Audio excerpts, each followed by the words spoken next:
welcome to the Deep Dive. We are really glad you are here listening today. Yeah, thank you so much for joining us. So today, we have a very specific mission, a very special goal for you. We do, and I think it is going to be incredibly helpful for anyone practicing their English. Exactly. Because, well, let's be honest, learning a new language can feel completely overwhelming. Oh, absolutely. It is a huge challenge. Right. So today, we want to make things easy. We are going to speak a little bit slower. More deliberately, yeah. We want this to feel like a relaxing space for you. Yes, exactly. A safe space. And to do that, we are exploring a really wonderful conversation from the Jasmine Podcast. Right. Specifically, part 3 of their holiday series. Yes. A whole episode about travel. Two podcasters, Sarah and Mark, are talking about how to spend a great holiday. And, while they talk about vacations, they are actually giving us a masterclass on how to practice speaking English while you travel. I mean, it is just brilliant. They break it down into such simple, powerful steps. They really do. So our goal today is to help you, the listener, discover your personal travel style. And then show you how to use that style to feel confident speaking English on your next trip. Right. Because you do not need to be perfect to have a great conversation. Not at all. In fact, trying to be perfect is usually what gets in the way. I completely agree. So grab a cup of tea or coffee, get comfortable, and let's just dive right in. Sounds perfect. Where should we start? Well, before we can even talk about practicing English on a holiday, we have to figure out something very basic. Which is? What kind of holiday do you actually enjoy? Yes. The travel style. This is so important. Right, because if you are miserable on your vacation, Yeah. you are not going to want to practice your English. Exactly. Your brain will just be too tired. So, in the Jasmine Podcast, Mark introduces his personal style first, and he calls it the active traveler. Oh, Mark. He is very enthusiastic about this. He really is. He loves adventure. In fact, he actually spells it out in the transcript. Right. He literally spells Adventure. Yes, he is that excited about it. For Mark, his absolute dream holiday is going to the mountains. Waking up incredibly early. Ugh, yes.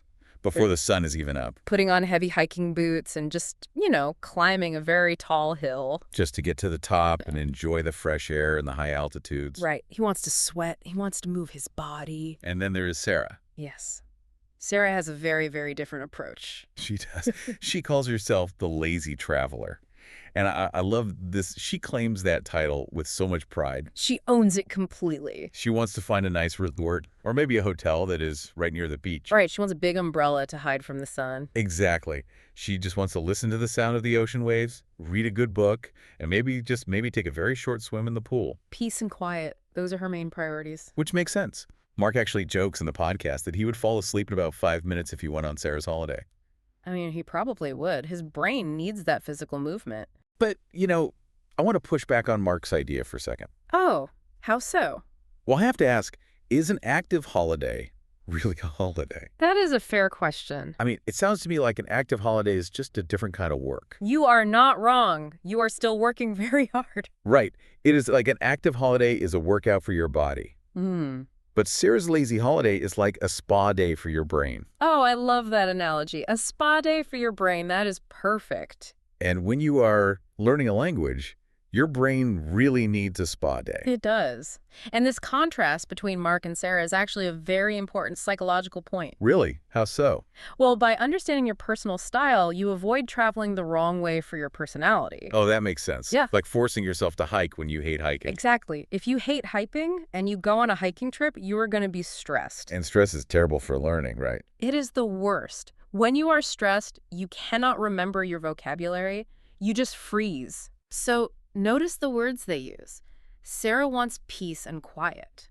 Mark wants fresh air. Right. They define relaxation in totally different ways. You have to know what relaxes you, so your brain is ready to learn. That is such a good point. And the source does mention a couple of other options, right? It is not just active or lazy. No, not at all. They bring up what they call the cultural holiday. Oh, right. They talk about a traveler named Lily. Yes, Lily goes to Rome. Which is beautiful. It is. And her trip is all about history, going to museums, and looking at ancient architecture. So that is for people who love to learn and explore, but maybe do not want to climb a mountain. Exactly. It is stimulating for the mind, but easy on the body. And then Mark also mentions a balanced approach, which I think sounds really nice. The balanced approach is great. It is, hiking or walking around in the morning. Getting that fresh air. Right. And then slowing down completely at night.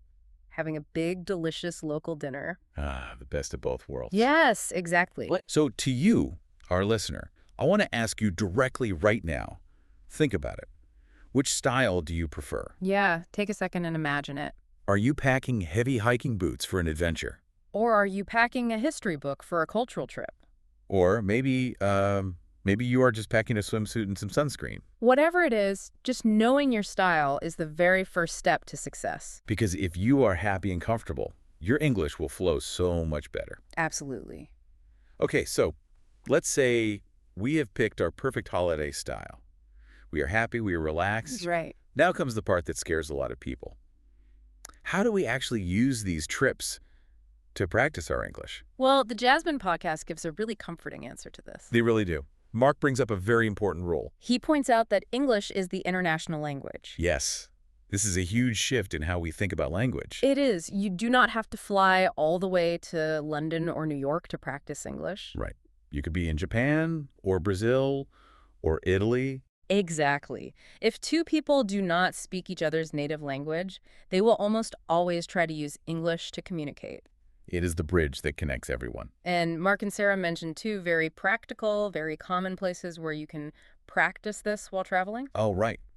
The hotel check-in desk and ordering food in a restaurant. Yes. Two situations you will definitely face on any holiday. But even knowing that, it can still be scary. Of course. But Sarah has a golden rule for this. She says very simply, don't be afraid to make mistakes. Such an important rule. It is. She reminds us that the travel industry is full of very friendly people. Yes, they are literally paid to be helpful. And Sarah says that using simple sentences is completely enough. You do not need big, complicated words. Right. She gives two great examples from the text. First, can I have the menu, please? Perfect. Simple, polite, effective. And the second one is, where's the museum? Again, very easy to say, and it gets you the exact information you need. Okay, but I have to ask you a question here. Sure, go ahead.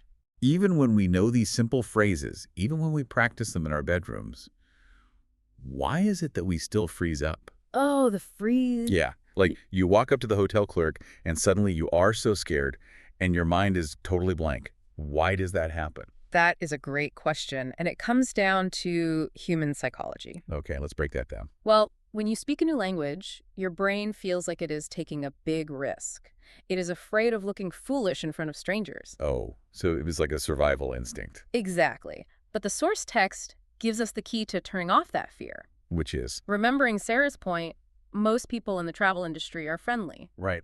When you realize that the person at the desk actually wants to help you, the fear starts to go away. That makes a lot of sense. The waiter is not your English teacher. No, not at all. They are not grading your grammar. They just want to know if you want chicken or fish. Exactly. The goal is not perfect grammar. The goal is simple communication. I love that. The goal is simple communication. And that is why that specific phrase from the podcast, Can I Have, is such a safe, easy tool for learners. Yes, let's talk about can I have for a second. It is a magic phrase, really. Because it is a polite request. Yes. Yeah. And once you memorize Can I Have, you do not have to think about grammar anymore. You just add the word you want at the end. Exactly. Can I have water? Can I have the bill? Can I have a towel?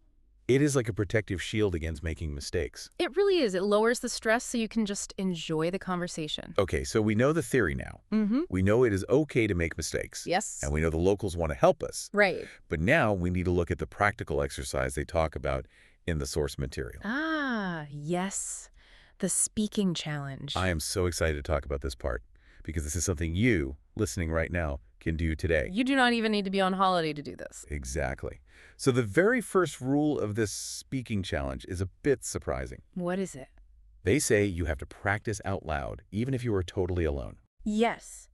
Speaking out loud is crucial. Why is that? Why can't I just think about the English words quietly in my head? Because thinking and speaking are two completely different physical actions. Oh, really? Physical actions? Yes. When you speak out loud, you are training the muscles in your mouth, your tongue, your lips. Like going to the gym for your face. Exactly like that. Yeah. If you never speak out loud, your mouth will not know how to make the English sounds when you finally try to talk to a real person. Wow. That makes total sense. So practicing alone out loud builds that muscle memory. It does. It builds muscle memory and it builds confidence. Okay, so let's look at the actual challenge. It is a 3-step storytelling method. 3 simple steps. Step 1 focuses on the setting, and it uses the past tense. The phrase is, on my last holiday I went to. I went to, right? Very simple. You just fill in the blank. I went to London.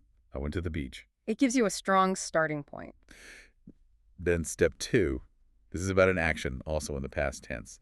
The phrase is, I ate. I ate. Oh, food is such a great topic. Everybody loves food. I ate pizza. I ate fresh fruit. It is very easy vocabulary to remember. And then we get to step 3.